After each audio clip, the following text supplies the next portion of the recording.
الشیطان الرجیم بسم اللہ الرحمن الرحیم الحمد للہ رب العالمین والصلاة والسلام علی سید الانبیاء والمرسلین وعلی اہل بیتہ الطیبین الطاہرین وصحبہ المنتجبین۔ آخری جو ہمارا درس ہوا تھا اس میں ہم نے قرآن کریم کے پہلے جز میں سورۃ البقرہ آیت نمبر 61 تک تلاوت کی تھی، لیکن ترجمہ اور وضاحت میں ہم نے آیت نمبر 62 کو بھی شامل کر لیا تھا۔ تو آج ہم انشاءاللہ پہلے سورۃ البقرہ کی آیت نمبر 62 سے لے کر اور آیت نمبر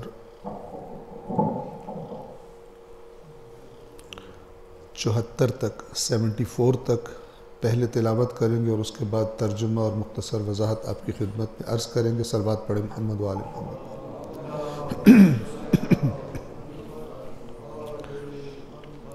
اعوذ باللہ من الشیطان الرجیم، بسم اللہ الرحمن الرحیم۔ ان الذين آمنوا والذين هادوا والنصارى والصابئين من آمن بالله واليوم الآخر وعمل صالحا فلهم أجرهم عند ربهم ولا خوف عليهم ولا هم يحزنون۔ وَإِذْ أَخَذْنَا مِيثَاقَكُمْ وَرَفَعْنَا فَوْقَكُمُ الطُّورَ خُذُوا مَا آتَيْنَاكُمْ بِقُوَّةٍ وَاذْكُرُوا مَا فِيهِ لَعَلَّكُمْ تَتَّقُونَ ثُمَّ تَوَلَّيْتُمْ مِنْ بَعْدِ ذَلِكَ فلولا فضل الله عليكم ورحمته لكنتم من الخاسرين۔ ولقد علمتم الذين اعتدوا منكم في السبت فقلنا لهم كونوا قردة خاسئين فجعلناها نكالا لما بين يديها وما خلفها وموعظة للمتقين۔ وإذ قال موسى لقومه إن الله يأمركم أن تذبحوا بقرة قالوا أتتخذنا هزوا قال أعوذ بالله أن أكون من الجاهلين۔ قالوا ادع لنا ربك يبين لنا ما هي قال إنه يقول إنها بقرة لا فارض ولا بكر عوان بين ذلك فافعلوا ما تؤمرون۔ قالوا ادع لنا ربك يبين لنا ما لونها قال إنه يقول إنها بقرة صفراء فاقع لونها تسر الناظرين۔ قالوا ادع لنا ربك يبين لنا ما هي إن البقرة شابه علينا وإنا إن شاء الله لمهتدون۔ قال إنه يقول إنها بقرة لا ذلول تثير الأرض ولا تسقي الحرث مسلمة لا شية فيها قالوا الآن جئت بالحق فذبحوها وما كادوا يفعلون۔ وإذ قتلتم نفسا فادارأتم فيها والله مخرج ما كنتم تكتمون۔ فقلنا اضربوه ببعضها كذلك يحيي الله الموتى ويريكم آياته لعلكم تعقلون۔ ثم قست قلوبكم من بعد ذلك فهي كالحجارة أو أشد قسوة وإن من الحجارة لما يتفجر منه الأنهار وإن منها لما يشقق فيخرج منه الماء وإن منها لما يهبط من خشية الله وما الله بغافل عما تعملون۔ صلوات پڑھیں محمد وآلہ۔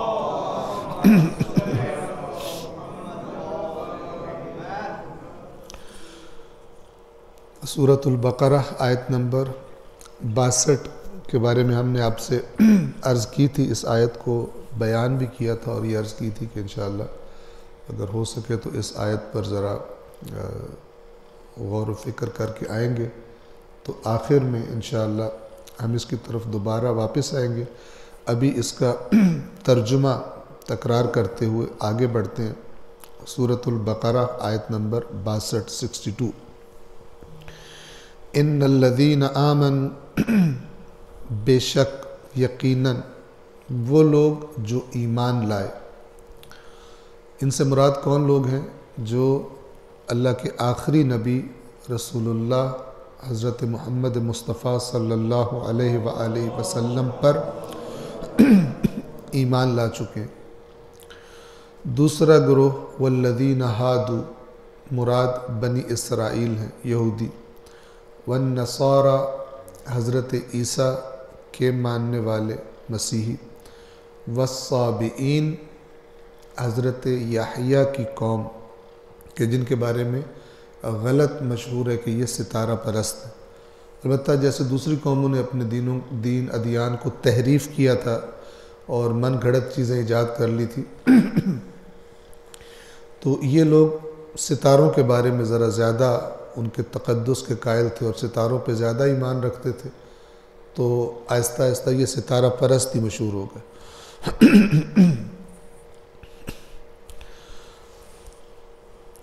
یہ چاروں گروہ من آمن باللہ، جو بھی اللہ پر ایمان لایا، والیوم الآخر، اور قیامت پر ایمان لایا، وعمل صالحا، اور نیک عمل انجام دیے. یہ تین چیزیں اگر آپ دیکھیں ان چاروں میں کامن ہیں. انبیاء الگ الگ ہیں لیکن تمام انبیاء کا پیغام اس معاملے میں ایک ہی ہے. تو یہ آیت یہ کہنا چاہ رہی ہے کہ جو ایمان حقیقی رکھتے ہیں، نہ کہ جن کا نام مومن ہے، اپنے آپ کو مسلمان کہیں، نام رکھ لیں، بظاہر اپنے آپ کو یہودیت سے نسبت دیتے ہوں، بظاہر اپنے آپ کو مسیحیت سے نسبت دیتے ہوں، حضرت عیسیٰ سے، بظاہر اپنے آپ کو حضرت یحییٰ سے نسبت دیتے ہوں، یہ قابل قبول نہیں ہے. ان میں سے جو اللہ پر ایمان لائے اور آخرت پر ایمان لائے، دوسری شرط، اور تیسری عمل صالح انجام دے. یہ تین چیزیں ان چاروں گروہوں میں کامن ہیں.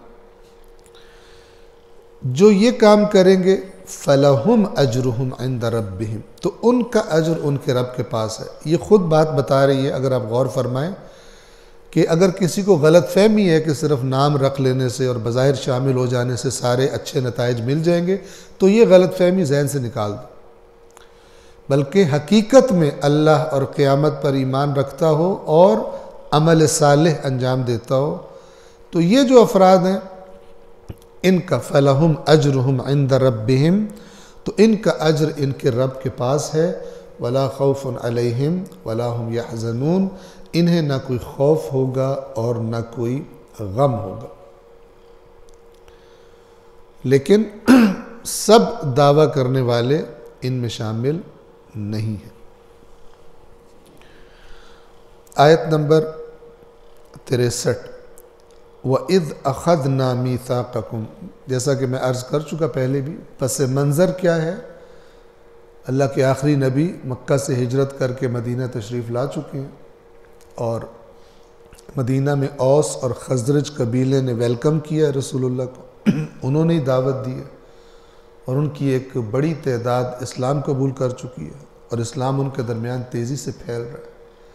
لیکن ایک اور قوم رہتی ہے یثرب میں، جو اب مدینہ منورہ ہے، جن کو بنی اسرائیل کہتے ہیں. اس قوم کا عبرتناک حال یہ ہے کہ یہ اللہ کے آخری نبی کے انتظار کر رہے ہیں چند نسلوں سے، لیکن اب جب اللہ کا نبی آیا ہے تو دوسرے سبقت لے گئے اور یہ مخالف بن گئے. اس سینیریو پر، اس تصویر پر میں آپ کی خدمت میں عرض کروں گا کہ آپ خود غور کیجئے کہ ایسا کیوں ہو گیا تھا. میں بھی عرض کرتا ہوں نکات کو، لیکن آپ خود بھی غور کیجئے کہ ایسا کیا سبب بنا تھا کہ جو انتظار کر رہے تھے وہ دشمن، سوائے اس قلیل تعداد بنی اسرائیل کے کہ جو حقیقت میں یہی تھے، من آمن باللہ والیوم الآخر وعمل صالحا. یہ جو ہے نا اللہ پر ایمان، اس کا دعویٰ کیا جا سکتا ہے.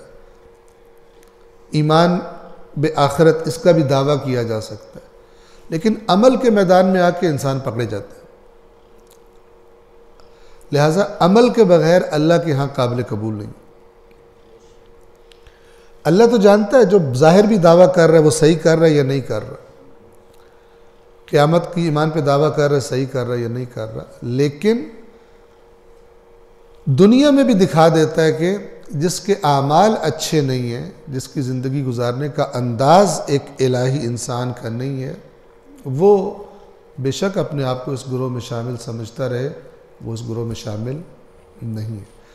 تو اب جب بنی اسرائیل نے مدینہ کے اور اطراف کے یہود نے رسول اللہ کی مخالفت شروع کی تو اللہ نے اپنے سابقہ احسان اس قوم پر یاد کروانے شروع کیے ان آیات میں، اور ان احسانوں کو یاد کرانے کا مقصد یہ ہے کہ جیسے پہلے تمہارے بزرگ غلط حرکات کرتے رہے، احسان فراموشی کرتے رہے، تم یہ کام نہ کرو، اور تم جس مقصد سے اس سرزمین پر آ کے آباد ہو وہ نبی آ گیا تو اس پر ایمان لے آؤ۔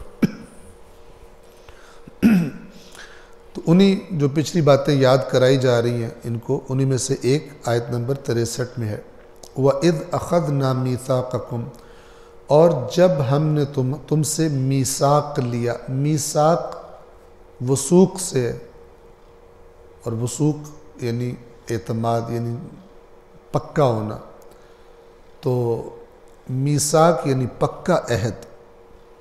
جب ہم نے تم سے لیا، وَرَفَعْنَا فَوْقَكُمُ الطُّورَ، اور ہم نے طور کو تمہارے اوپر بلند کر دیا۔ اب اس کے اسباب قرآن میں بیان نہیں ہوئے، لیکن بظاہر جو بنی اسرائیل کی ہٹ دھرمی نظر آتی ہے تو اس سے یہ لگتا ہے کہ جب ان سے یہ عہد دینے کا کہا گیا تو یہ لیت و لعل کر رہے تھے، اگر مگر کر رہے ہوں گے، اور اللہ نے پھر طور کو اٹھا کر ہوا میں ان کے سروں کے اوپر معلق کر دیا، اور اس ڈر سے پھر یہ انہوں نے اس عہد کا اقرار کر لیا کہ ہم مانتے ہیں۔ اور وہ عہد کیا تھا؟ ہر امت کے ساتھ اللہ کا یہی عہد ہوتا ہے، میرے اور آپ کے ساتھ بھی اللہ کا یہی عہد ہے۔ خُذُوا مَا آتَيْنَاكُمْ بِقُوَّةٍ، جو ہم نے تمہیں عطا کیا ہے یعنی اللہ کی طرف سے، اللہ کی کتاب، خُذُوا، اسے پکڑ لو، اور پکڑ بھی کیسے لو؟ بِقُوَّةٍ، طاقت سے۔ اب یہ طاقت سے پکڑنے سے کیا مراد ہے؟ یعنی جو کچھ اس میں کہا گیا ہے اس پر ڈٹ جاؤ، اسی کے مطابق زندگی گزارو، گویا کہ تم نے عہد کیا ہو۔ یہ آپ نے دیکھا ہوگا جب مثال کے طور پہ بعض کمپنیاں ہوتی ہیں وہ 1 سال کے لیے کانٹریکٹ کرتے کسی بندے سے، 1 سال تم یہ کرو گے ہم تمہیں یہ دیں گے۔ اب وہ بندہ وہ کرے گا تو نتیجہ لے گا، ان سے مادی منافع جو انہوں نے کہا ہوا ہے، ان کو تنخواہ دیں گے یا بونس دیں گے یا فلان دیں گے، جو کچھ بھی کہا ہو، ایگریمنٹ ہوتا ہی یہی ہے۔ ابھی چند آیات پہلے گزرا تھا، اللہ تبارک و تعالی نے اس بات پر توجہ فرمائیے گا، جس بندے کا اللہ کے ساتھ عہد کوئی نہیں ہے اللہ اس کو فاسق کہتا ہے۔ وَمَا يُضِلُّ بِهِ إِلَّا الْفَاسِقِينَ، اللہ اس مثال کے ذریعے گمراہ نہیں کرتا مگر فاسقوں کو۔ پہلی نشانی فاسقوں کی کیا بتائی؟ الَّذِينَ يَنْقُضُونَ عَهْدَ اللَّهِ، جو اللہ کے عہد کو توڑ دیتے۔ اسی طرح سورۃ الاعراف میں آیا ہے کہ اللہ نے حضرت نوح کا قصہ بیان کیا، ان کی قوم کا، حضرت ہود، حضرت صالح، حضرت لوط، حضرت شعیب، ان سب کے قصے بیان کرنے کے بعد خداوند عالم فرماتا ہے وَمَا وَجَدْنَا لِأَكْثَرِهِم مِّنْ عَهْدٍ، ان میں سے اکثر میں ہم نے عہد نہیں پایا، یہ عہد کے پابند نہیں رہتے تھے۔ وَمَا وَجَدْنَا، اور ہم نے نہیں پایا، لِأَكْثَرِهِم، ان میں سے اکثر کے لیے، مِّنْ عَهْدٍ، کوئی عہد نہیں ہوتا تھا ان کا۔ جب تک ان کے مفادات ہوتے تھے بات مانتے تھے، جہاں ان کے مفادات نہیں ہوتے تھے توڑ دیتے، نبی کی نافرمانی کرتے تھے، خدا کی نافرمانی کرتے تھے۔ اور اللہ نے وہاں پر بھی جوڑا ہے عہد نہ ہونے کو فسق کے ساتھ.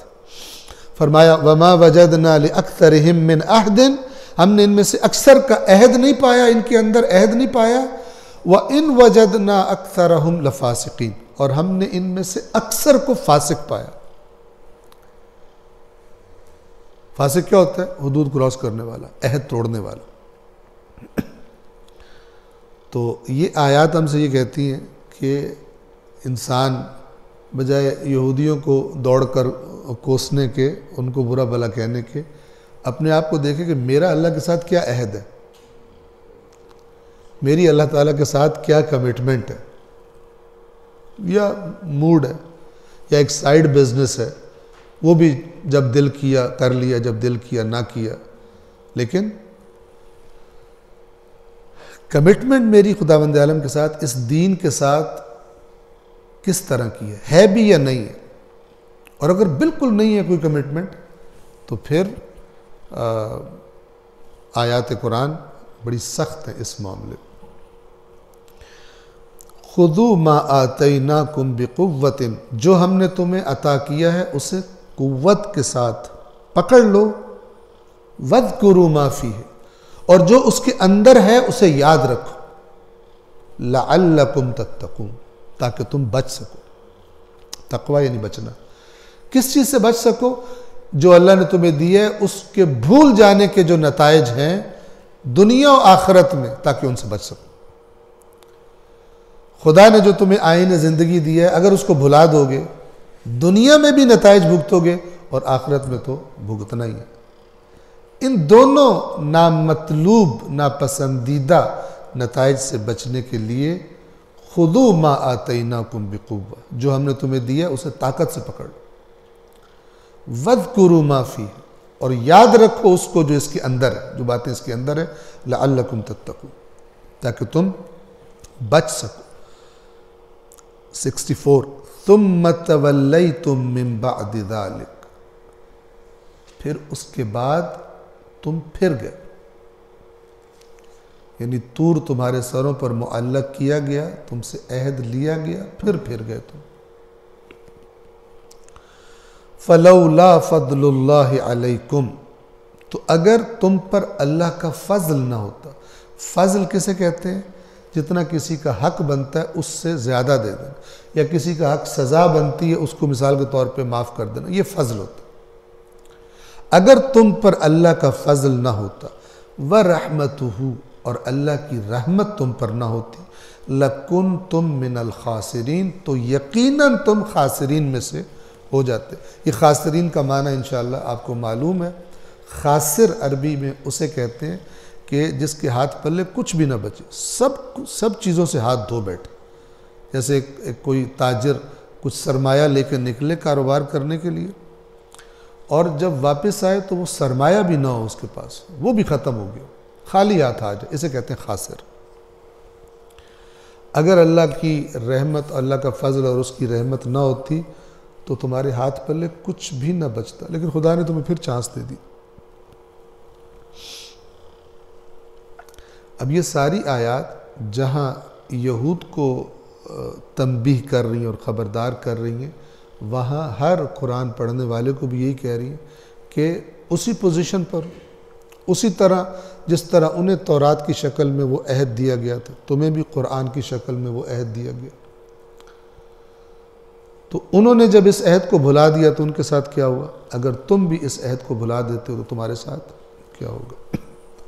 آپ خود سوچ سکتے ہیں اور اپنے اندر سے خود آپ جواب دے سکتے ہیں کہ آیا تعلیمات قرآن کے ساتھ مسلمان، ایک عام مسلمان آج کمٹمنٹ رکھتا ہے یا کمٹمنٹ نہیں رکھتا؟ اپنی زندگی گزارنے کا طریقہ وہ کہاں سے لیتا ہے؟ اپنی ویلیوز، اپنی اقدار جن کے پیچھے جانا ہے، جن کو حاصل کرنا ہے، وہ کہاں سے لیتا ہے؟ تو ہم دیکھ سکتے ہیں کہ امت کی حالت آج کیا ہے. اس کے بعد آیت نمبر 65 اور 66 میں ایک اسی قوم کے ایک اور قصے کا، عبرتناک قصے کا تذکرہ ہے،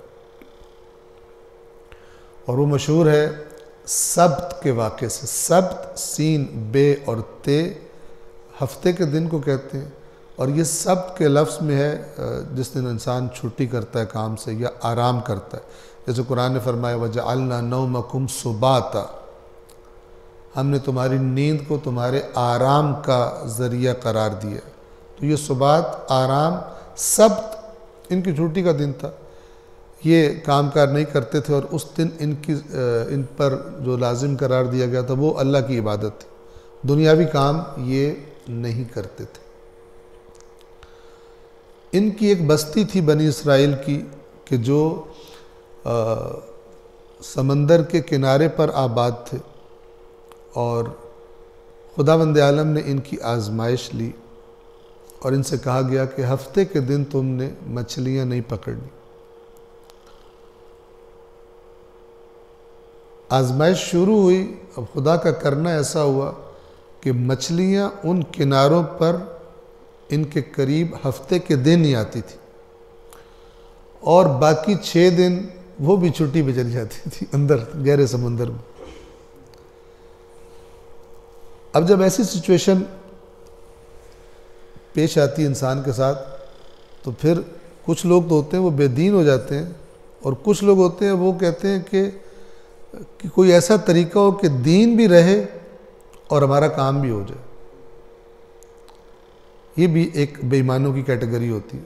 یہ مسلمانوں میں پائے جاتے ہیں کہ کوئی نہ کوئی راستہ نکال دیں کہ مثلا یہ سود والا کام جائز ہو جائے مثال کے طور پر. تو انہوں نے مل کے پلاننگ شروع کی، اور بالآخر جو ماہرین تھے شریعت کے ساتھ کھیلنے کے، انہوں نے کہا کہ ایک طریقہ ایسا کرتے ہیں کہ اللہ کا حکم بھی رہ جائے گا اور ہمارا کام بھی ہو جائے گا.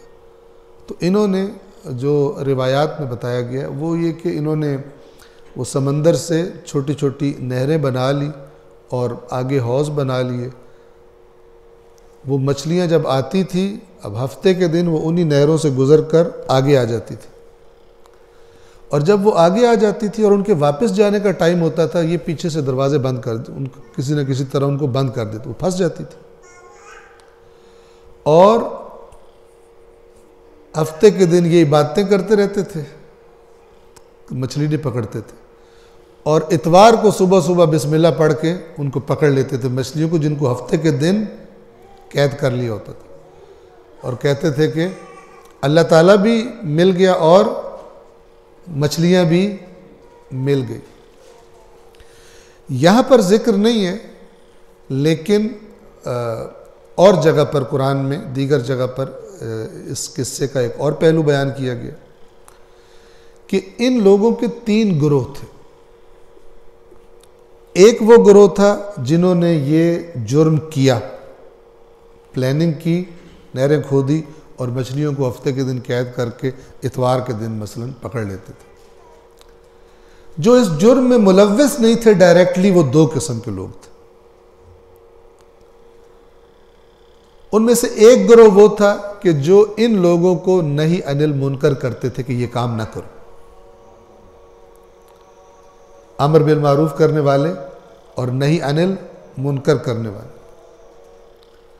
اور دوسرا گروہ وہ تھا کہ جو نہی عن المنکر کرنے والوں کو نہی عن المعروف کرتے تھے، کہتے تھے کہ ان کے منہ نہ لگو، یہ بدتمیز لوگ ہیں، یہ تم عزت دار لوگ ہو، تم اگر ان کو روکو گے تمہارے گلے پڑیں گے. یہ میں اپنے تصور سے بات کر رہا ہوں.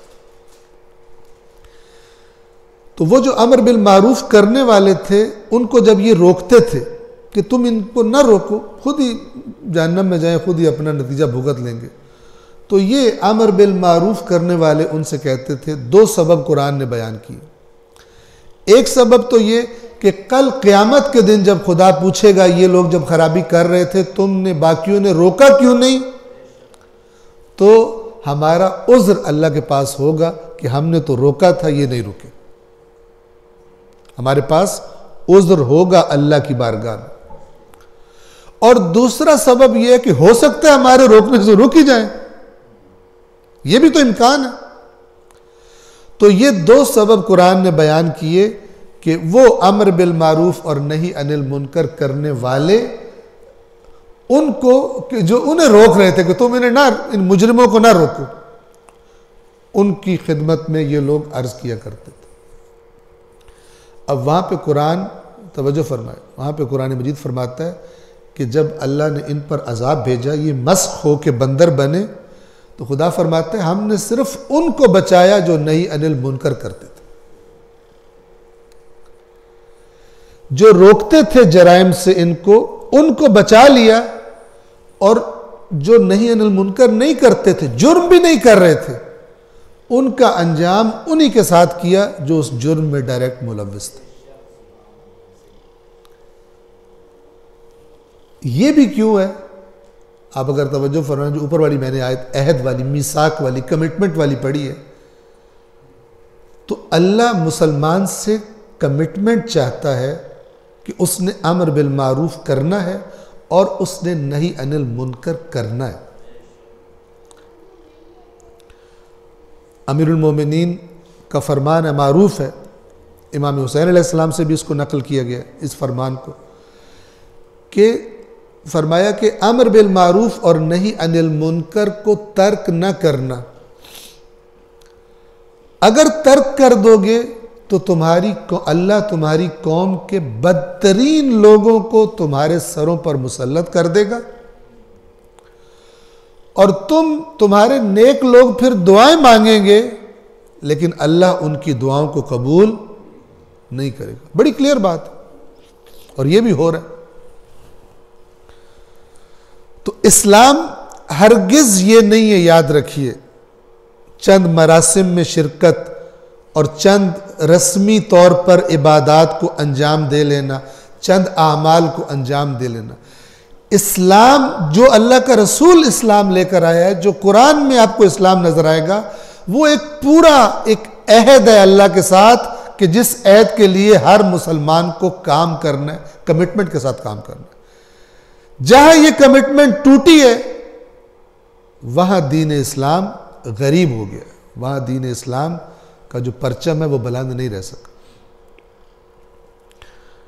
اور جہاں کمٹمنٹ ہوئی ہے، جہاں کمٹمنٹ لوگوں نے دکھائی ہے، تو اللہ تبارک و تعالی نے تھوڑوں کو بھی اکثریت پر غلبہ عطا کر دیا۔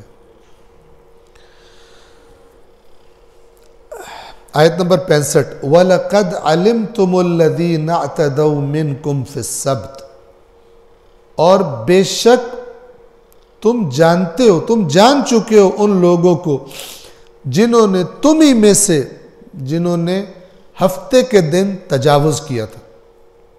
اب یہ تمہیں میں سے، ان کے تو کئی نسلوں پہلے وہ گزر چکے تھے، جن کو بندر بنایا گیا تھا مسخ کر کے۔ مدینے والے یہودیوں سے بہت عرصہ پہلے وہ گزر چکے تھے، لیکن اللہ کیا فرما رہا ہے کہ تم میں سے جنہوں نے ہفتے کے دن تجاوز کیا تھا۔ یہ اللہ تعالیٰ ان کو تم میں سے کیوں کہہ رہا ہے؟ ایک وجہ تو یہ کہ یہ انہی کی اولادیں تھے، اور ایک وجہ یہ ہے کہ انہی کے مزاج پہ چل رہے ہیں۔ تو پھر اللہ تبارک و تعالیٰ ساری نسلوں کو بھی جمع کر دے گا قیامت کے دن۔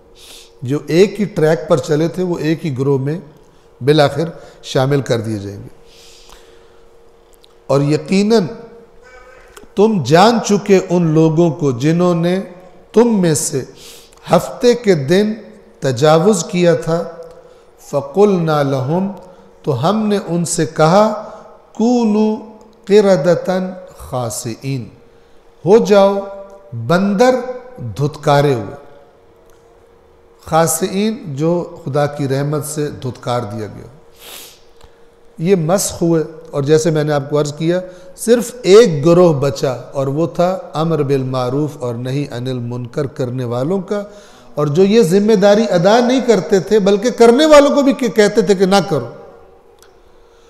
ان کا انجام بھی اللہ نے ان کے ساتھ کیا کہ جو ڈائریکٹ یہ مچھلیاں پکڑنے والا جرم کرتے تھے اور اس میں ملوث تھے۔ فَجَعَلْنَاهَا نَكَالًا لِمَا بَيْنَ يَدَيْهَا، تو ہم نے ان بندروں کو یا اس بستی کو عبرت بنا دیا اس زمانے کے لوگوں کے لیے بھی جو موجود تھے، وَمَا خَلْفَهَا، اور جو ان کے بعد آنے والے تھے۔ یہ بستی کا جو عذاب تھا بندر بننے کا، اس کو ہم نے عبرت بنا دیا، وَمَوْعِظَةً لِّلْمُتَّقِينَ، اور صاحبان تقوی کے لیے نصیحت بنا دیا۔ دوسروں کے لیے عبرت، صاحبان تقوی کے لیے نصیحت بنا دیا۔ اللہ ان گروپس کو الگ الگ رکھتا ہے۔ اس کے بعد جو اگلا واقعہ ہے، یہ وہ واقعہ ہے کہ جس کے نام پر اس پوری سورہ کا نام ہے، بقرہ۔ یہ بقرہ گائے کو کیوں کہا جاتا ہے؟ ویسے بقرہ کہتے ہیں کسی چیز کو پھاڑنا۔ یہ جو پانچویں امام کا لقب ہے، امام محمد باقر علیہ السلام، یہ اصل میں ہے باقر العلوم، علوم کو پھاڑنے والے۔ کیا مطلب؟ یعنی نئی نئی باتیں کشف کر کے علوم کی گہرائیاں ان تک پہنچنے والے اور ان کو بیان کرنے والے۔ تو کیونکہ گائے اور بیل، ان سے ہل چلا کر زمین پھاڑی جاتی تھی، گویا کہ وہ ہل جو ہے وہ زمین کو شق کرتا ہے، پھاڑتا ہے، اس نسبت سے اس کو بقرہ بھی کہا جاتا ہے۔ نام عرب گائے کو بقرہ کہتے ہیں۔ اس قصے کی نسبت ہے، اس سورہ بقرہ کا نام اسی قصے پر، یہاں پر ہی بقرہ کا لفظ آیا ہے۔ یہ قصہ کیا تھا؟ حضرت موسیٰ علیہ السلام کی زندگی میں یہ واقعہ پیش آیا کہ بنی اسرائیل کے ایک قبیلے والوں نے کسی دوسرے قبیلے کا بندہ قتل کر دیا اور اپنا جرم چھپانے کے لیے کسی اور کی جگہ پر اس کو پھینک دیا، کسی اور کے علاقے میں پھینک دیا تاکہ ان پہ الزام لگ جائے۔ اب جب پتہ چلا قاتل نہیں مل رہا تھا تو یہ لوگ حضرت موسیٰ علیہ السلام کے پاس آئے اور ان سے کہا کہ اس مقتول کا پتہ نہیں چل، قاتل کا پتہ نہیں چل رہا، کس نے قتل کیا ہے، تو آپ اس بارے میں ہماری رہنمائی کریں۔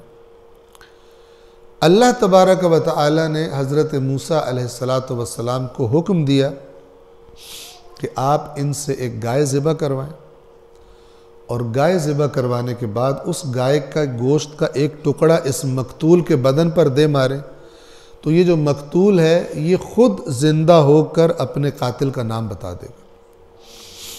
لیکن یہ ساری سٹوری بنی اسرائیل کو نہیں بتائی، یہاں پر بنی اسرائیل کا مزاج بتانا مقصود ہے، اور یہ مزاج جس کے اندر بھی ہو اس کے لیے مشکلات بڑھ جاتی ہیں دین میں۔ آج بھی بہت سارے ایسے مسائل ہیں کہ آج بہت سارے ایسے عقائد کی جنگیں ہیں، ایسے نظریات ہیں کہ جو صدر اسلام میں جن کا وجود ہی کوئی نہیں تھا۔ آپس کی لڑائیوں میں، فرقہ واریت میں، ایک دوسرے کو غلط ثابت کرنے میں ایسے بال کی کھال اتارتے اتارتے ایک لسٹ بنا دی ہے لمبی چوڑی عقائد کی۔ ایک مذاق ہے، ٹھیک ہے، اب ذرا توجہ سے سنیے گا۔ ایک لمبی چوڑی عقائد کی لسٹ بنا دی ہے، اور جناب ہمارے یہ سارے کے سارے عقائد ہیں۔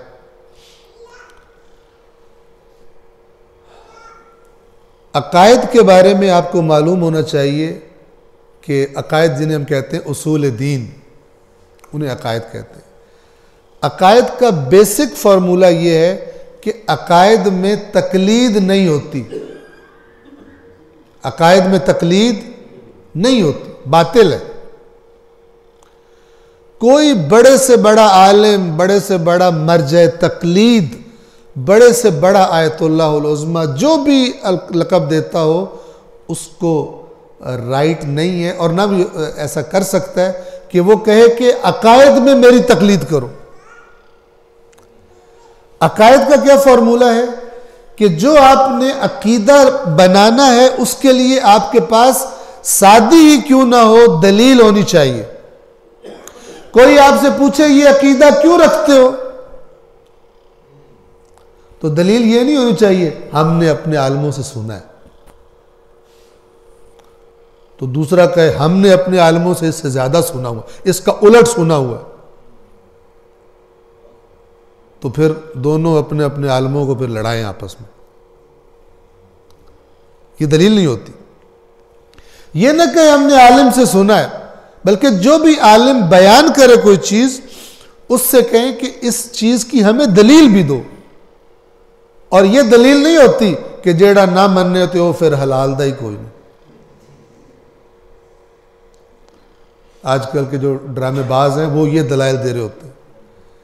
جب ان کی بات نہ لگ رہی ہو تو کہتے ہیں ہون جیڑا مثلا نعرہ نہیں مارے گا وہ پتہ نہیں یہ ہو جائے گا، جو حلالی ہوگا اس کی آواز آئے گی، یہ ابھی اس کو آنسو نکلیں گے جو حلالی خون ہوگا. یہ حلالی خون کیوں ہے؟ کیونکہ اگر مجلس نہیں لگے گی تو اس کا مال نہیں کھرا ہوگا، بعد میں پھر اس کے نیچے آ جائیں گے سارے ریٹنگز اس کی. یہ دلائل نہیں ہوتے. دلیل ایک علمی ماحول میں سیکھنے سکھانے کے لیے، بات سمجھانے کے لیے کہ یہ دعویٰ ہے، یہ اس کی دلیل ہے، یہ عقیدہ ہے، یہ اس کی دلیل ہے. جس کے پاس دلیل نہیں ہے اس کی ایک پائی کی حیثیت نہیں ہے. میرا یہ عقیدہ، عقیدہ میرا بڑا پکا ہے. دلیل تیرے پاس نہیں ہے، کہاں سے عقیدہ لائے تو؟ اس قسم کے جاہلوں کی کثرت جو بغیر دلیل کے اندھا دھند سن سنا کے عقیدے بناتے ہیں، یہ آپس میں لڑنے کے سوا اور کوئی بھلا نہ دین کا کر سکتے ہیں نہ انسانیت کا کر سکتے ہیں. ان کو صرف جب ان کی اپنے اس اندھی تقلید والے عقیدے کے خلاف بات سنتے ہیں ان کو آگ لگ جاتی. اگر کوئی دوسری بات آگے کرے تو کیا کہتے ہیں؟ کیا کہہ کے آگے سے کہ یہ جو اتنے سارے کہہ رہے ہیں ان کو پتہ ہی کوئی نہیں. یہ دلیل ہے ان کی. اگر آپ عقل اور علمی اعتبار سے دیکھیں اس قسم کی باتوں کی کوئی حیثیت نہیں ہوتی دلیل. اگر کوئی کہے اکثریت جو ہے وہ یہ کہہ رہی ہے تو قرآن کہتا ہے اکثرہم لا یعقلون. قرآن مجید کا تو مزاج ہی اکثریت کے خلاف ہے. کہتا ہے اکثر بے عقل، اکثر گمان کی پیروی کرتے ہیں، علم کے پیچھے نہیں چلتے. لہذا اگر عقیدہ کوئی ہم نے قبول کرنا ہے، بنانا ہے، تو وہ بصیرت اور شعور اور دلیل کی بنیاد پر ہونا چاہیے، نہ کہ بھیڑ چال ہونی چاہیے کہ سارے بچپن سے ہم نے تو یہی سنا ہے، ہم تو ہمارے گھر میں یہ والی کہانی پہ پڑھی جاتی تھی 10 بیویوں کی، اس میں یہ ہو جاتا تھا، میرا تو اس پہ بڑا عقیدہ ہے. اس کی بیس ہی کوئی نہیں ہے. پتہ نہیں کس نے گھڑ کے وہ سٹوری بنائی، خرافات جس میں اہل بیت کی توہین ہے. اور لگی ہوئی ہیں خواتین لڈوؤں میں چھلے ڈال رہی ہیں، پتہ نہیں کیا کیا کر رہی ہیں اور منتیں مانی جا رہی ہیں. بالکل جہالت، بھیڑ چال چلی جا رہی ہے. کبھی چاندی کے چھلے، کبھی سونے کے چھلے، پتہ نہیں کیا کیا ہو رہا ہے. بیس ہی کوئی نہیں. پھر کس سے گھڑے ہوں گے؟ اس کا کام ہو رہا ہی نہیں تھا، پتہ نہیں اس نے کیا کیا تھا، پھر اس نے لڈو دیے چھلے والے تو اس کا کام ہو گیا. اس نے پھر یہ، اور ان کہانیوں میں اہل بیت اطہار کی شخصیات کی توہین ہے کہ جناب مجھے تو یاد بھی نہیں ہے، سنی میں نے بہت دفعہ تو بچپن میں، ابھی یاد نہیں مجھے، کہ جو یاد پڑتا ہے کہ وہ جو ایک لکڑ آ رہا تھا اس کو کوئی کام کرنا بھول گیا، اس کو کوئی نیاز دینی بھول گئی، اور اس بھول کے نتیجے میں پتہ نہیں اس پر کیا کیا مصیبتوں کے پہاڑ ٹوٹ پڑے. ایسے اہل بیت؟ شرم نہیں آتی اس قسم کی بات کو قبول کرتے ہیں ان کی شخصیات کے بارے میں کہ جنہوں نے دیدہ دانستہ ان کے ساتھ دشمنی کی ہو وہ بھی اگر معذرت کریں تو معاف کر دیتے ہیں، اور یہ جو ماننے والا بیچارہ بھول گیا خطا سے، اس کی پکڑ کے انہوں نے ٹانگیں توڑ دی، بچہ قیدی ہو گیا، فلان ہو گیا، یہ ہو گیا. خرافات. اس پہ دین چل رہا ہے. اور یہ جو اس کی اتنی پابندی ہو رہی ہے، نماز کی پابندی نہیں ہے. ایک نشانی یہ ہوتی ہے خرافات پرستوں کی کہ وہ دین کے اصلی احکام کو لفٹ ہی نہیں کراتا. اسی قسم کی گڑی ہوئی چیزیں ان کے پاس موجود ہوتی. کسی نے پوچھا یہ جو روایت ہے، سٹوری بیان ہو رہی ہے، یہ کون سی اہل بیت اطہار کی روایات کی کون سی کتاب میں یہ بیان ہوئی ہے؟ آپ لگ جائیں ڈھونڈنے، تا قیامت اگر مل جائے تو مجھے لا کے بتائیے گا. اینڈ میں کیا نکلے گا؟ ہمارے فلان بزرگوں نے ادھر انڈیا میں رہتے تھے، انہوں نے خواب میں دیکھا تھا. خواب پہ دین چل رہا ہے. ہر جگہ پر اس قسم کی خرافات اپنی من گھڑت بنائی ہوئی رسومات اعمال یہ بھرے پڑے، اور اصل دین ان کے پیچھے چھپ گیا۔ اس کو لفٹ ہی کوئی نہیں کراتا، کہ اس کے ساتھ کوئی کمٹمنٹ بھی نہیں ہے، ان چیزوں کے ساتھ کمٹمنٹ ہے۔ ایک منت مانی ہوئی ہے، میرا یہ کام ہو گیا، میں نے 7 درباروں کے سلام بھرنے ہیں۔ یہ کون سے امام نے بتایا ہے؟ دربار، یہ جو پیروں فقیروں کے دربار، 7 سلام میں نے مانے ہوئے۔ یہ 7 سلام کون سے 14 معصومین میں سے کس معصوم نے کہا ہے 7 سلام تم نے مانے؟ کہاں سے نکلے ہیں؟ اصل دین دیکھو، ہے ہی کوئی پرواہ کوئی نہیں۔ بے نماز، بے روزہ، قرآن مجید سے ہزاروں میل دور، اور ان چیزوں کے پکے چیمپئن۔ یہ خرافات کیوں ہیں؟ سزا ہے، جو اللہ نے دین دیا تھا جس طرح اس کو سیکھنا چاہیے تو اس کو نہ سیکھنے کی وجہ سے یہ سزا ہے خدا کی طرف سے، اور خداوند عالم سزا دیتا ہے۔ بنی اسرائیل کو دے سکتا ہے تو ہمیں بھی دے سکتا ہے، اور دیر ہے۔ تو انہوں نے، حضرت موسیٰ نے ان کو سٹارٹ یہاں سے لیا کہ اللہ تمہیں کہہ رہے، نبی جس کے معجزے دیکھ چکے ہیں، ڈھٹائی کی حد دیکھیے آپ، جن کے ہٹ دھرمی کے مزاج ہوں، ضد کے مزاج ہوں، سب کچھ، فرعون سے آزادی، دریا کا پھٹ، سمندر کا پھٹ جانا، اتنا کچھ دیکھ چکے ہیں۔ اب وہی نبی ان سے کہہ رہے اللہ تمہیں کہہ رہے کہ گائے ذبح کرو۔ سوال ہی پیدا نہیں ہوتا، ذبح کر دیں گے۔ اب گائے کے اندر سے انہوں نے کیڑے نکالنے شروع کر دی، اور نبی کے ساتھ اتنی عظمتیں، اتنے معجزات دیکھنے کے بعد نبی کے ساتھ ان کا بات کرنے کا انداز دیکھیے۔ وَإِذْ قَالَ مُوسَى لِقَوْمِهِ إِنَّ اللَّهَ يَأْمُرُكُمْ أَن تَذْبَحُوا بَقَرَةً، اور جب موسیٰ نے اپنی قوم سے کہا کہ بے شک اللہ تمہیں امر فرما رہا ہے کہ تم ایک گائے کو ذبح کرو۔ اب اتنی بات تھی نا، کسی گائے کو پکڑتے اور ذبح کر دیتے، لیکن نہیں۔ کیا جواب دیا انہوں نے حضرت موسیٰ کو؟ قَالُوا أَتَتَّخِذُنَا هُزُوًا، موسیٰ تو ہمارا مذاق بنا رہا، بندہ مر گیا ہے، ادھر لڑائی ہو جائے گی، فلان ہو جائے گی، وہ آپ کو گائے ذبح کرو، مذاق کرو۔ حضرت موسیٰ جیسے نبی کو کہہ رہے ہیں کہ ہمارے ساتھ مذاق کر رہے ہیں۔ یہ ان کی طبیعت تھی۔ کہنے لگے کیا ہمارے ساتھ مذاق کر رہے ہو؟ قال اعوذ باللہ ان اکون من الجاہلین، حضرت موسیٰ نے فرمایا میں اللہ کی پناہ میں آتا ہوں اس سے کہ میں جاہلوں میں ہو جاؤں، ایک سنجیدہ معاملے میں مذاق کرنا شروع ہو جاؤں۔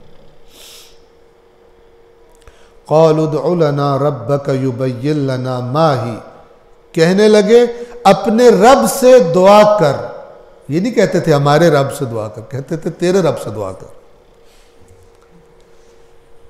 اکثر جو بیمار قومیں ہوتی ہیں اللہ کے ساتھ ان کا ستیلوں والا مسئلہ ہوتا ہے، اللہ تبارک و تعالیٰ سے قریبی رابطہ ان کا اپنائیت نہیں ہوتی، ان کو اللہ بتایا ہی ایسا کیا ہوتا ہے کہ ان کو لگتا ہے اللہ نے ہماری کوئی نہیں سننی، کہ اور چکر چلاؤ کوئی، اللہ کا قانون انہیں اچھا نہیں لگتا، کہتے ہیں نہیں اس پہ ہمارا عمل نہیں ہوتا، ہمیں کوئی شارٹ کٹ بتاؤ۔ اور پھر شیطان اسی اللہ کے نمائندوں کے نام پہ غلط باتیں گھڑ کے شارٹ کٹس کے نام پہ دے دیتا ہے، تو وہ ادھر چلے جاتے ہیں، اللہ کے اصلی آئین کو چھوڑ دیتے ہیں۔ ادھر بھی یہی ہو رہا ہے۔ قَالُوا ادْعُ لَنَا رَبَّكَ يُبَيِّن لَنَا مَا هِي، کہنے لگے اپنے رب سے دعا کرو اے موسیٰ کہ وہ ہمیں بیان کرے کہ وہ گائے کیا ہے۔ قَالَ إِنَّهُ يَقُولُ إِنَّهَا بَقَرَةٌ لَا فَارِضٌ، حضرت موسیٰ نے فرمایا بے شک اللہ فرما رہا ہے کہ وہ ایک ایسی گائے ہو لا فارضن، کہ جو بہت بوڑھی نہ ہو، کہ جو بیکار ہو گئی ہو، حل وغیرہ نہ چلا سکتی، اس عمر کی بھی نہ ہو، نہ اس بوڑھی عمر کی ہو، ولا بکرن، اور نہ ہی بالکل چھوٹی عمر کی ہو، عوان بین ذالک، ان دونوں ایکسٹریمز پہ نہ ہو، ان کے درمیان میں درمیانی عمر کی گائے ذبح کر دو۔ پھر فرمایا فَافْعَلُوا مَا تُؤْمَرُونَ، تو اب انجام دے دو جو تمہیں حکم دیا جا رہا ہے۔ لیکن سوال ہی پیدا نہیں ہوتا، انہوں نے مزید بال کی کھال اتارنی. جیسے ابھی بھی لوگ ہوتے ہیں نا سوال کر رہے ہوتے ہیں کہ مثلاً ابھی ایسا کوئی کیس پیش نہیں آیا. اگر ایسا ہو جائے تو اگر مثلاً میں مریخ پہ جاؤں تو میں مثلاً نماز کیسے پڑھوں گا مثال کے طور پر. اہم ترین باتوں کی طرف نہیں جاتا جو ضروری ہے. فرض کر کے اگر یہ ہو جاتا تو پھر کیا ہوتا, اگر رسول اللہ یوں کر دیتے تو پھر کیا ہو جاتا. جو ہے وہ نہیں, جو کہا جا رہا ہے وہ نہیں, اسٹریٹ فارورڈ دین, بلکہ اگر مگر کر کے اس کو اور پیچیدہ سے پیچیدہ بنانے کی طرف جاتے. فَافْعَلُوا مَا تُؤْمَرُونَ, پس انجام دو جو تمہیں امر کیا جا رہا ہے. قَالُوا ادْعُ لَنَا رَبَّكَ يُبَيِّن لَنَا مَا لَوْنُهَا, کہنے لگے کہ اپنے رب سے دوبارہ دعا کرو وہ ہمیں بتائے کہ گائے کا کلر کون سا ہو. عمر کا تو ہمیں تھوڑا آئیڈیا ہو گیا ہے, لیکن کلر بھی بتاؤ. اللہ نہیں مانگ رہا, اللہ نے عمر کی بھی قید نہیں لگائی شروع میں, رنگ کی بھی قید نہیں لگائی. یہ قیدیں کیوں آ رہی ہیں, یہ کنڈیشنز کیوں آ رہے ہیں؟ ان کی اپنی بیماری کی وجہ سے. یہ سختی کیوں آ رہی ہے؟ ان کی اپنی بیماری کی وجہ سے. قال انه يقول انها بقرة صفراء فاقع لونها تسر الناظرین. حضرت موسیٰ نے فرمایا کہ اللہ تعالیٰ فرما رہا ہے کہ ایک ایسی گائے ہو جس کا رنگ زرد ہو, لیکن کیسا زرد کہ جو تیز زرد ہو, دیکھنے والوں کو اچھا لگے, سرور دے.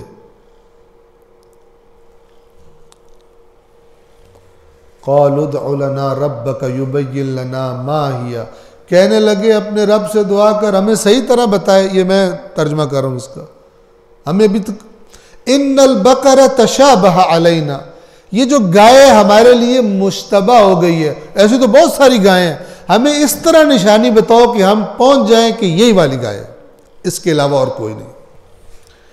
وَإِنَّا إِن شَاءَ اللَّهُ لَمُهْتَدُونَ, اور کتنے تیز ہیں, بےایمانی خود کر رہے ہیں اور کہہ رہے ہیں کہ اگر ہمیں تو اس طرح بتا دے تو اگر اللہ نے چاہا تو ہم ہدایت پر آ جائیں گے.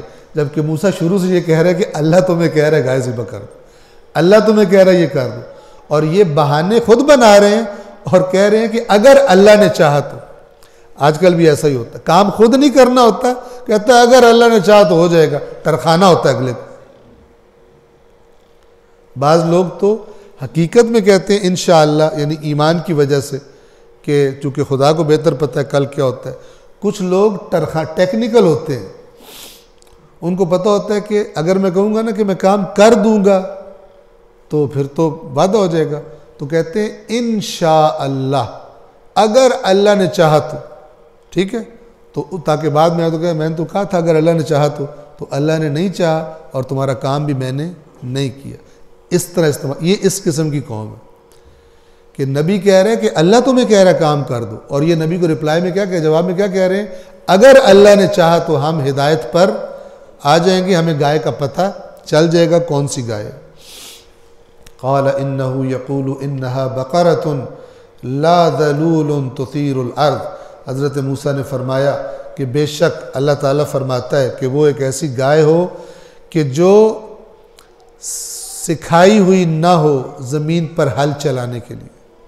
اب یہ اکثر تو وہ استعمال کرتے تھے, اب ذرا گائے جو ہے وہ کوئی بڑی لاڈ پیار کی پلی ہوئی ہوگی, کسی نے بڑی صحیح طرح رکھی ہوگی, اسے کام شام نہیں کروایا ہوگا کبھی, اب ذرا اوپر چلا گیا کام.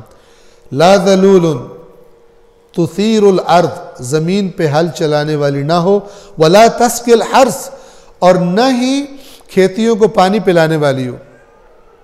وہ آپ کو پتہ ہے ابھی تک بھی یہ کام ہوتا رہا, اب تو ختم ہی ہو گیا, شاید بعض جگہوں پر ہو دور افتادہ علاقوں میں, کہ وہ بیل جو ہے وہ چکر لگاتا رہتا ہے اور وہ کنویں کے اندر سے پانی اس کے ذریعے سے بھر بھر کے باہر آتا رہتا ہے, اور کھیتیوں کو اس طرح پانی لگایا جاتا تھا. تو اللہ نے فرمایا کہ یہ دونوں کام, نہ ہل چلاتی ہو اور نہ کھیتوں کو پانی لگانے کے لیے استعمال ہوتی ہو.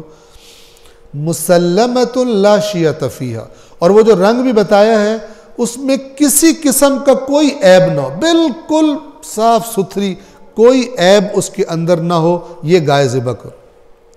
اب کہنے لگے حضرت موسیٰ کو قالوا الآن جئت بالحق، کہنے لگے موسیٰ اب تو نے ٹھیک بات کی، جیسے پہلے حضرت موسیٰ ان کے ساتھ غلط بات کر رہے تھے، اب تو نے حق بات کی ہے۔ فذبحوها، تو انہوں نے اسے ذبح کیا، وما کادوا یفعلون، حالانکہ نزدیک نہیں تھا کہ یہ ذبح کرتے، ٹھیک ہے نا، یہ نزدیک ہی نہیں آ رہے تھے گائے ذبح کرنے کے، لیکن بالآخر ان کو وہ گائے پتہ چل گئی کہ جو انہوں نے ذبح کرنی تھی۔ اب جو اس قصے کے بارے میں روایات آئی ہیں اس میں بتایا گیا، قرآن میں ذکر نہیں ہے، کہ انہوں نے جب وہ گائے کی نشانیاں ان کو بتائی گئی، ڈھونڈنا شروع کی، تو پوری بنی اسرائیل میں وہ ایک ہی گائے تھی ان نشانیوں والی، اور اس شخص نے پھر اپنی منہ مانگی قیمت ان سے لی، اور تب اپنی گائے جو تھی وہ ان کو بیچ دی۔ اور بھی تفصیلات ہیں کہ ہم اس کو بیان نہیں کرتے اس قصے کے بارے میں، چونکہ قرآن نے بیان نہیں کیا۔ اچھا، یہاں پر میں ایک اور اہم اشارہ بھی آپ کو میں کر دوں، ایک بات پر توجہ کیجئے گا، تفسیر کی روایات کے حوالے سے صلوات پڑھیں محمد وعلی محمد۔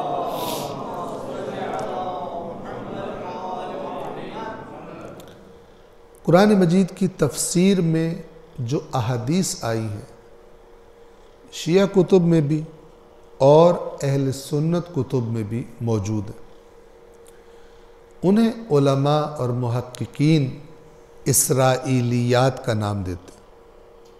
عجیب و غریب الف لیلائی داستانیں اور قصے، اور بعض اوقات ایسے قصے جس میں انبیاء پر غلط کام کی تہمت لگتی ہے، بدکاری کی تہمت، اور عجیب فرشتوں کے بارے میں اللہ نے الٹے لٹکا دیے، وہ جو ہاروت اور ماروت تھے وہ جناب یہ ہو گیا فلاں، خرافات جو فرشتوں کو اللہ تعالیٰ نے کہا ہے وہ ایسا کام کرتے نہیں ہیں، لیکن روایات میں آپ کو مل جائے گا، وہ روایات اہل بیت کی نہیں ہیں لیکن ان کے نام پہ گھڑی ہوئی ہیں۔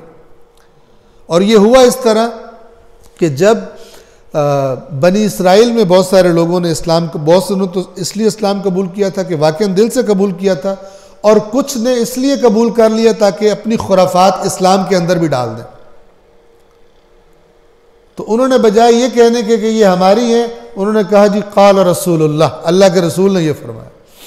ادھر سے کسی نے کہا قال الامام الصادق علیہ السلام، اور وہ روایت اندر ڈال دی، خرافات ہیں۔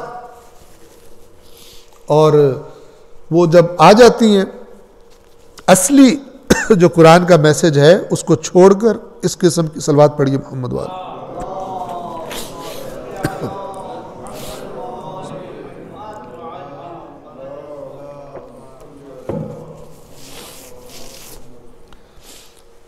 تو علماء کرام نے اس کے بارے میں پوائنٹ آؤٹ کیا بڑی وضاحت کے ساتھ کہ یہ اسرائیلیات ہیں اور ان کا قرآن کے ساتھ کوئی تعلق نہیں۔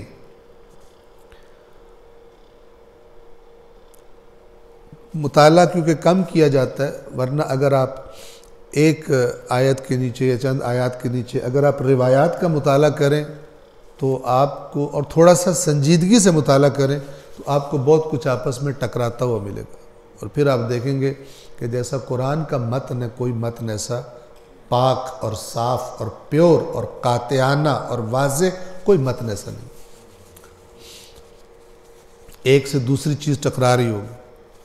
ایک میں کہا ہوگا اللہ نے یہ چیز صرف ان کو عطا کی تھی، نیچے لکھا ہوگا 4 کو عطا کی تھی، اس کے نیچے لکھا ہوگا سب کو عطا کی تھی۔ آپ کنفیوز ہو جائیں گے بھی کس کو عطا کی تھی کس کو عطا نہیں کی تھی، کیونکہ بہت سارے لوگوں نے روایات صرف جمع کی ہیں، توجہ فرما رہے ہیں، جمع کی ہے، چھانٹی نہیں کی۔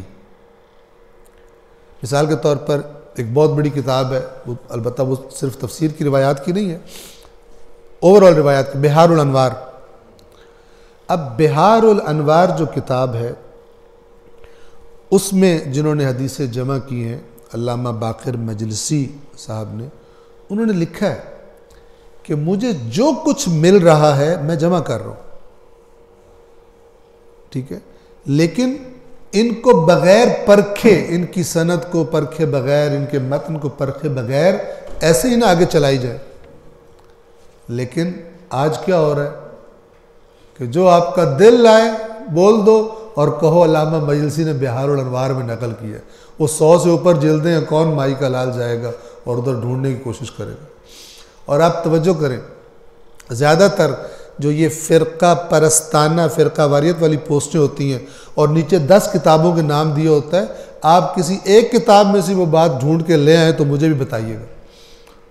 ایسے ہی نیچے لکھ دیتے ہیں 10 کتابوں کے نام، خاص طور پہ جو نفرت اور بھڑکانے والی پوسٹ ہوتی ہیں ان کے نیچے جو ریفرنس لکھے ہوتے ہیں، ان کو پتہ ہوتا ہے ان کو ایک کتاب جو قرآن دی گئی انہوں نے کبھی اس کی شکل نہیں دیکھی، تو یہ باقی 10 کتابوں کا کون جا کے حل چلائے گا، اتنی محنت کون کرے گا؟ لیکن تسلی ہوتی ہے ان کو۔ اب لوگ کہتے ہیں 10 کتابوں کا ریفرنس، یہ سچی بات ہو۔ یہ ہے محققین آج کے سوشل میڈیا محققین، وہ 10 کتابوں کا ریفرنس دیا ہوا تھا، پتہ نہیں ان میں سے 5 کتابیں ہو ہی کوئی نہ، اپنے پاس سے گڑ دی اس نے۔ تھوڑا بہت اگر کتابوں کی دنیا سے آشنائی ہو تو اس قسم کی خرافات بڑے آرام سے انسان جج کر لیتا ہے، لیکن آشنائی ہو کس سے؟ پرابلم تو یہی ہے۔ صلوات پڑھیں محمد و آل محمد۔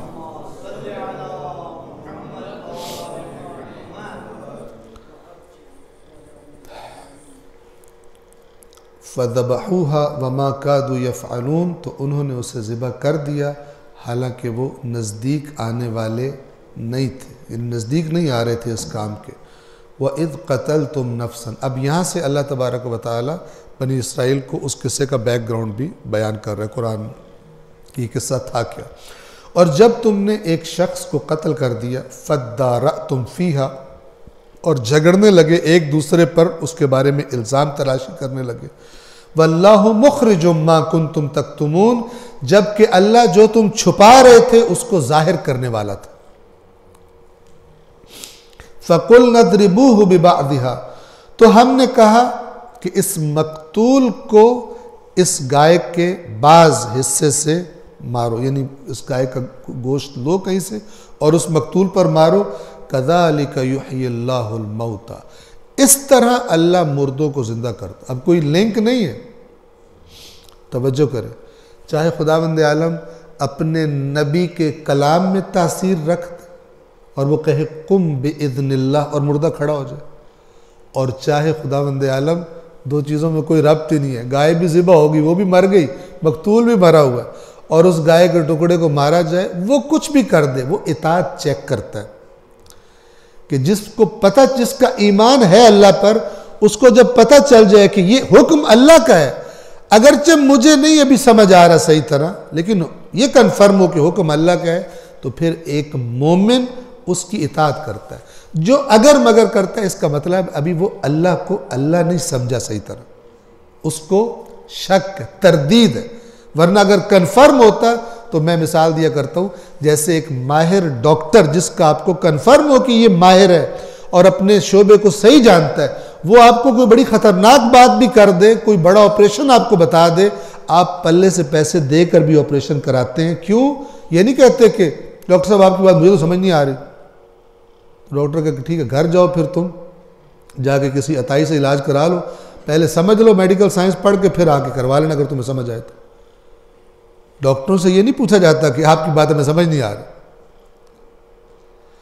جس کا واقعاً شعور اور بصیرت والا ایمان ہے اللہ پر، پھر جب خدا کا کوئی حکم اسے کنفرم ہو جائے کہ یہ حکم ہے، پھر اگر مگر نہیں کرتا اور اس کی اطاعت کرتا۔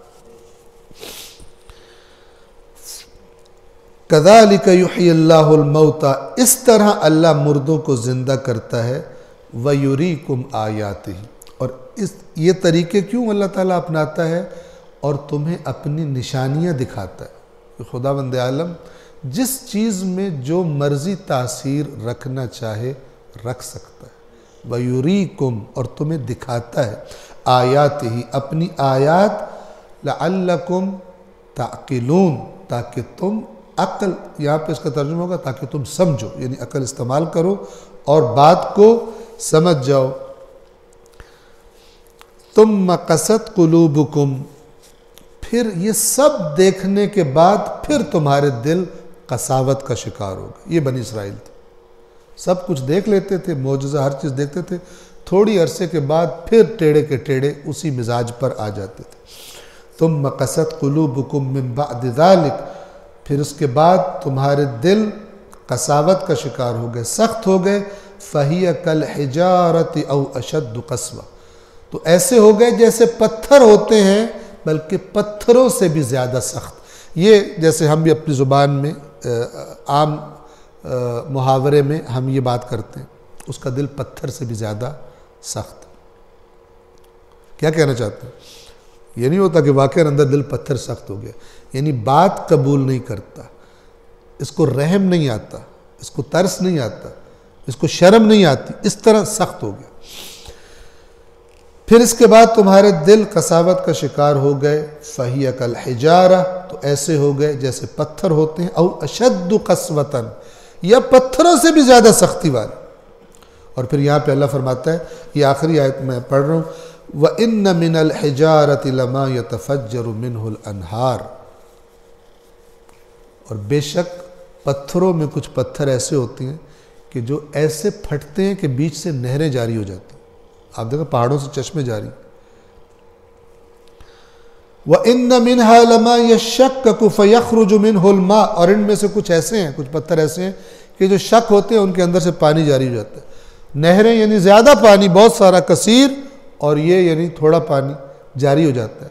اللہ تعالیٰ کہنا چاہ رہے ہیں کہ تم پتھروں سے بھی زیادہ سخت ہو، پتھر بھی فائدہ دے دیتے ہیں انسانوں کو، اور تم یعنی بہتری کی طرف آ جاتے ہیں، کوئی نہ کوئی مفید چیز ان میں ہو جاتی ہے، لیکن تم راستہ نہیں دیتے، تمہارے دل ایسے سخت ہیں کہ کسی مفید چیز کو راستہ نہیں دیتے۔ وَإِنَّ مِنْهَا لَمَا يَهْبِطُ مِنْ خَشْيَةِ اللَّهِ، اور بے شک ان پتھروں میں سے کچھ ایسے ہیں کہ جو خدا کی عظمت کے خوف سے گر پڑتے ہیں، پاش پاش ہو جاتے ہیں۔ وَمَا اللَّهُ بِغَافِلٍ عَمَّا تَعْمَلُونَ، اور اللہ غافل نہیں ہے جو اعمال تم انجام دے رہے ہو۔ خداوند عالم غافل نہیں ہے، خدا ہوشیار ہے، خدا دیکھ رہا ہے، سمیع اور بصیر ہے۔ صلوات پڑھیے محمد وآلہ۔